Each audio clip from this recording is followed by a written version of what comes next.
A guerra de bastidores envolvendo Flamengo e Globo chegou ao segundo round, pesado, com direito a liminares na justiça.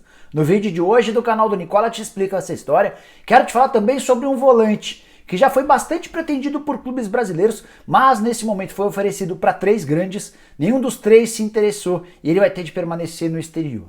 Para completar, ainda há informações sobre Bruno Lage, o técnico do Benfica, super pressionado, e há muita gente por lá querendo a volta de Jorge Jesus. E para finalizar, informações sobre o Corinthians, que enfim conseguiu pagar a dívida, pelo menos uma parte da dívida que tinha com o Montevideo Wanderers relacionada a Bruno Mendes.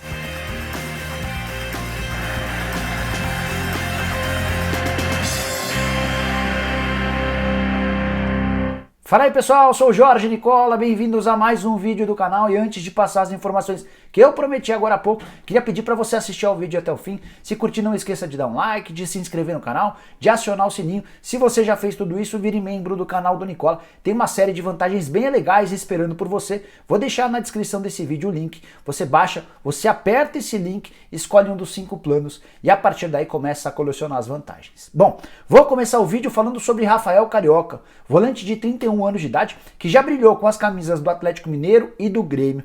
E foi justamente para esses 2 clubes, além do Flamengo, que o jogador foi oferecido. Seu contrato com o Tigres no México estava acabando no fim desse mês, ou seja, ele estava absolutamente livre para voltar para o futebol brasileiro. Imagino que ele não vá reconhecer de forma pública, mas o jogador foi oferecido para o Grêmio, para o Atlético e para o Flamengo, e os 3 clubes rejeitaram a possibilidade de contratá-lo, mesmo em condições favoráveis. Tudo porque o Sampaoli no Galo, o Jorge Jesus no Flamengo e também o Renato Gaúcho no Grêmio entendem que hoje contam com volantes mais adaptados ao estilo de jogo que eles querem. Tem também a questão da pandemia, que causa enorme crise financeira em todos os clubes brasileiros. Ninguém pode dar um passo maior do que a perna nesse momento. Então Rafael Carioca acabou renovando seu contrato com o Tigres por mais 3 temporadas, jogador extremamente importante no time que já foi bicampeão nacional e que está tentando a conquista da Liga dos Campeões da CONCACAF, que equivale à nossa Libertadores para os times da América do Norte e Central. Quero te falar agora sobre o técnico Bruno Lage, extremamente ameaçado à frente do Benfica. Aí você deve estar se perguntando, mas o que o Benfica tem a ver com o futebol brasileiro? Daqui a pouquinho você entende. Primeiro eu quero te contar um pouquinho sobre o atual momento do campeão português, do maior campeão português da história. O Benfica, desde a retomada do campeonato português, pós-pandemia do coronavírus, não se encontra. Nessa terça-feira perdeu por 4-3 para o Santa Clara, em pleno Estádio da Luz, derrota nunca antes acontecida diante desse adversário dentro do seu estádio. E a pressão a partir daí se tornou enorme em relação ao técnico, que é o atual campeão português, mas na atual temporada vai mal. O Benfica também já havia perdido outros 4 pontos, 2 no empate com o Tondela, mais 2 no empate contra o Portimonense. A única vitória desde o reinício do campeonato português foi contra o Rio Ave. Por conta disso, a situação no campeonato português é extremamente complicada.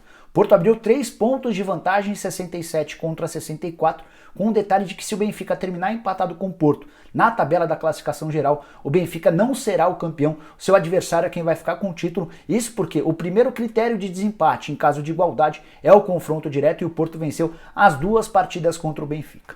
Restam apenas 6 jogos até o fim do campeonato português. O Benfica vai ter que tirar 4 pontos de diferença em relação ao seu grande adversário e os torcedores e conselheiros do Benfica já estão pedindo a demissão do Bruno Lage.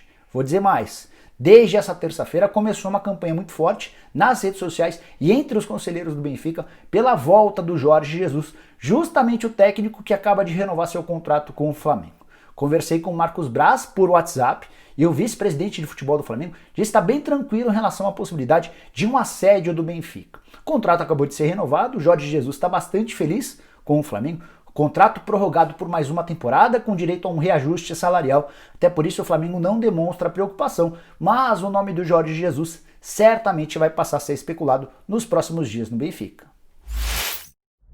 E, enfim, uma boa notícia para o torcedor do Corinthians em meio a tantas coisas ruins que têm acontecido nos últimos dias. Nessa terça-feira o Timão conseguiu quitar uma das 2 parcelas que deve ao Montevideo Wanderers, time uruguaio que vendeu no ano passado o Bruno Mendes ao Corinthians. Só para você entender o contexto, o Corinthians comprou o jogador em 4 parcelas. $1 milhão pagos no mês de janeiro do ano passado, tinha mais $1 milhão pendente de junho e de dezembro do ano passado, e agora no fim desse mês vence mais uma parcela, essa de $500 mil.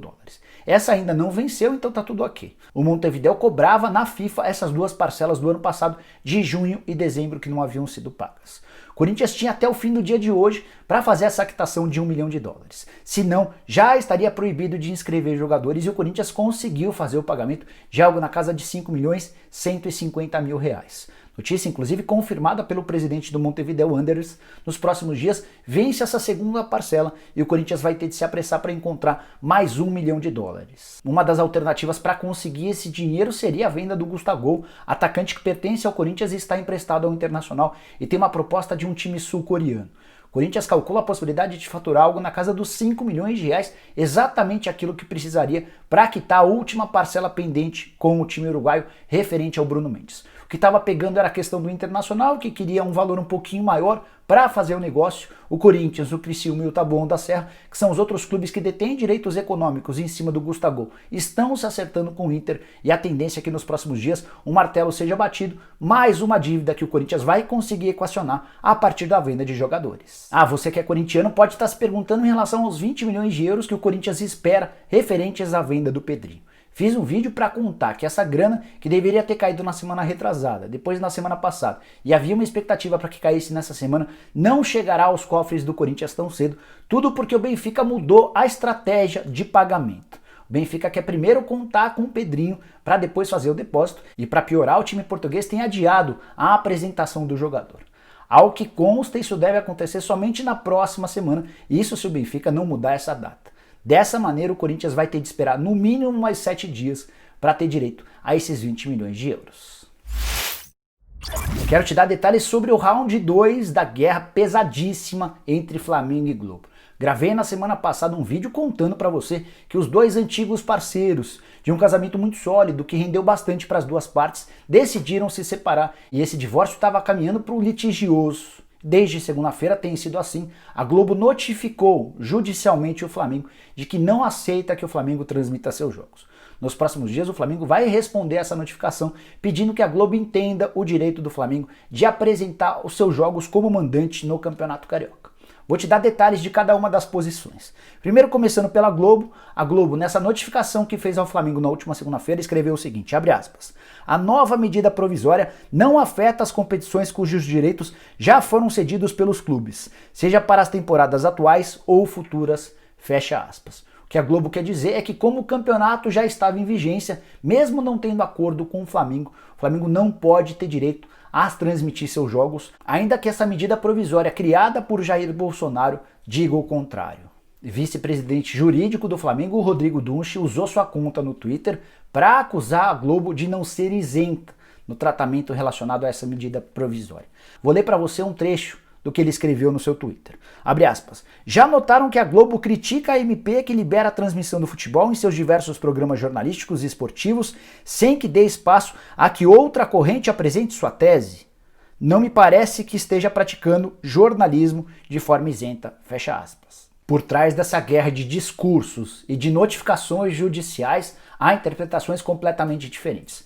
A Globo entendendo que o Flamengo não pode exibir de maneira alguma, por exemplo, o jogo contra o Boa Vista, marcado para 1º de julho, é o último jogo da fase de grupos. Já o Flamengo, tendo recorrido a especialistas, tem pareceres positivos, que lhe dão o direito de fazer essa transmissão. Inclusive, o Flamengo vai alegar que todos os clubes do Campeonato Carioca tiveram um desconto de 25% pela ausência do Flamengo. Ou seja, a Globo já teria precificado a ausência do Flamengo, o que permitiria ao rubro-negro agora transmitir suas partidas. Cheguei a contar em um vídeo nessa segunda-feira que a Globo não conseguiu chegar a um acordo nem com a SBT, nem com a Record, muito menos com a Rede TV e ainda com a Bandeirantes. Todas as emissoras preocupadas com a questão financeira, mas também com a questão jurídica dessa pendência com a Globo. Até por isso o Flamengo hoje trabalha para transmitir seu jogo contra o Boa Vista. E o primeiro jogo da semifinal da Taça Rio na Flá TV. Sua emissora no YouTube, aqui no canal no YouTube, com a perspectiva de faturar milhões, com enormes visualizações e também com doações de torcedores. O grande problema é que a Globo se diz capaz de melar essa possibilidade de transmissão no YouTube e essa questão, pelo menos até o dia 1º, certamente ainda vai dar muito pano para manga. Só para arrematar, queria te contar que todos os contratos envolvendo a Globo e os clubes de futebol têm previsões de multas extremamente pesadas. Só para você saber, se um clube que teria sua partida transmitida pela TV Globo decidir não aparecer, ele corre o risco de tomar uma multa de até 7 milhões de reais. Bom, pessoal, eram essas as informações que eu tinha para dividir com vocês na manhã dessa quarta-feira. Espero que tenham curtido o vídeo, deixem um like por aqui. Quem ainda não se inscreveu no canal do Nicola Bem Fácil, aperta esse botãozinho vermelho de inscreva-se que aparece por aqui. Aproveita e aperta o sininho para ser notificado toda vez que eu fizer vídeo novo ou live. E por falar em live, a partir das 8 da noite, Ricardo Rotenberg, o cara que negocia as grandes contratações do Botafogo, foi assim com Honda, foi assim nas tratativas com o Robin e com o Yaya Touré. É ele que vai participar da live do Nicola. Espero por você a partir das 8 da noite, beleza? A gente se vê. Tchau, tchau.